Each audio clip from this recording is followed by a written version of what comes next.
नमस्ते। इस एक्सप्लेनर में आपका स्वागत है। आज हम डॉक्टर राजन शंकरन के 45 सालों के अनुभव और उनके गहरे दार्शनिक ज्ञान को डीकोड करने वाले हैं। हम समझेंगे कि इंसान की असली हीलिंग यानी अंदर से पूरी तरह से स्वस्थ होने का आखिर मतलब क्या है। अब देखिए, एक बहुत ही गहरा सवाल है जिसने एक बेहद मशहूर डॉक्टर का पूरा नजरिया ही बदल कर रख दिया। वो सवाल ये है कि किसी बीमारी का सिर्फ इलाज करने और एक इंसान को अंदर से हील करने में आखिर फर्क क्या है। सुनने में एक जैसा लगता है ना, पर सच मानिए ये दोनों बिल्कुल अलग चीजें हैं।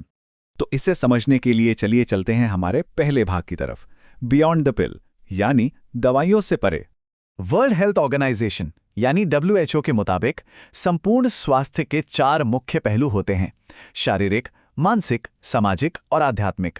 इसका सीधा सा मतलब यह है कि अगर किसी को सच में स्वस्थ रहना है तो सिर्फ सही डाइट काफी नहीं है।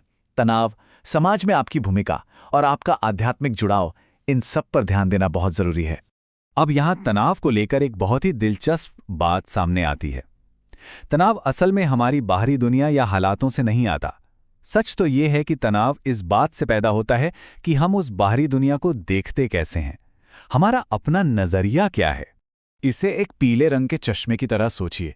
अगर आपने पीला चश्मा पहना है तो जाहिर है आपको सब कुछ पीला ही दिखेगा। बिल्कुल वैसे ही अगर किसी इंसान के मन में ये बात बैठ गई है कि हर कोई उसका अपमान कर रहा है, तो सड़क पर पीछे से किसी का सिर्फ हॉर्न बजाना भी उसे ऐसा लगेगा जैसे कोई उस पर जानबूझकर पर्सनल अटैक कर रहा हो। चलिए अब आगे बढ़ते हैं और बात करते हैं द 6 सोल टाइप्स यानी आत्मा के 6 प्रकारों की। डॉक्टर शंकरन कहते हैं कि प्रकृति ने हमें 6 बुनियादी आर्केटाइप्स या मूल स्वभाव दिए हैं: सीप, घोंघा, पक्षी, कुत्ता, घोड़ा और शेर। अब यही वो मूल स्वभाव हैं जो ये तय करते हैं कि कोई इंसान कैसे सोचता है, वो दूसरों से कैसे जुड़ता है और अपनी जिंदगी कैसे जीता है। जरा सोचकर देखिए, जब दो बिल्कुल अलग स्वभाव वाले लोग साथ आते हैं तो क्या होता है। मान लीजिए एक तेज तर्रार और आक्रामक घोड़े के स्वभाव वाले इंसान का सामना एक बेहद संवेदनशील, कलात्मक और शांत घोंगे के स्वभाव वाले इंसान से हो जाए। ऐसे में उनके बीच तालमेल तभी बन सकता है जब वो एक दूसरे को वैसे ही अपनाएं जैसे वो हैं, ना कि एक दूसरे को बदलने की जिद करें। अगर हम लायन आर्कीटाइप यानी शेर के स्वभाव को ही लें तो ये कोई फिक्स्ड ठप्पा नहीं है जो हमेशा एक सा रहे। ये बहुत डायनामिक होते हैं। इंसान के बचपन के माहौल और उसकी समझ के हिसाब से वो इंसान एक बेहतरीन लीडर बन सकता है जो कि इसका लाइट साइड है, या फिर एक तानाशाह बन सकता है जो इसकी परछाई है। और अगर हालात बहुत बुरे हों तो ये सुसाइड जैसी पूरी तरह विफलता की स्थिति में भी जा सकता है। इसके बाद हम आते हैं अपने अगले अहम हिस्से पर, पैटर्न टू प्रेजेंस। सच्ची आज़ादी की शुरुआत दरअसल हमारी भाषा और हमारी सोच में एक छोटे से बदलाव से होती है। मान लीजिए कोई कहता है, मैं बहुत आक्रामक हूं। यहां वो इंसान उस भावना से पूरी तरह जुड़ गया है। लेकिन अगर वो कहे, मैं इस वक्त आक्रामकता का अनुभव कर रहा हूं, तो वो उस भावना का सिर्फ एक गवाह बन गया।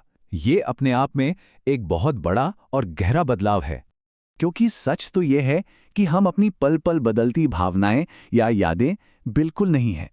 हमारा सच्चा रूप, हमारा ट्रू सेल्फ, वो एकदम शांत और स्थिर जगह है जहां से हम इन सब चीजों को सिर्फ आते और जाते हुए देखते हैं। तो किसी मुश्किल या तनाव भरे पल के बाद उस शांति को वापस कैसे पाएं? इसके लिए एक कमाल की तकनीक है। पहला, उस घटना को अपनी कल्पना में याद करें। दूसरा, अपने विचारों और शरीर में हो रही हलचल को बहुत गहराई से महसूस करें। और तीसरा, बस उस खाली जगह को देखें जहां ये विचार उठ रहे हैं और फिर खुद ब खुद शांत हो रहे हैं। और अब आते हैं हमारे आखिरी भाग पर, व्हेन स्किल मीट्स सोल।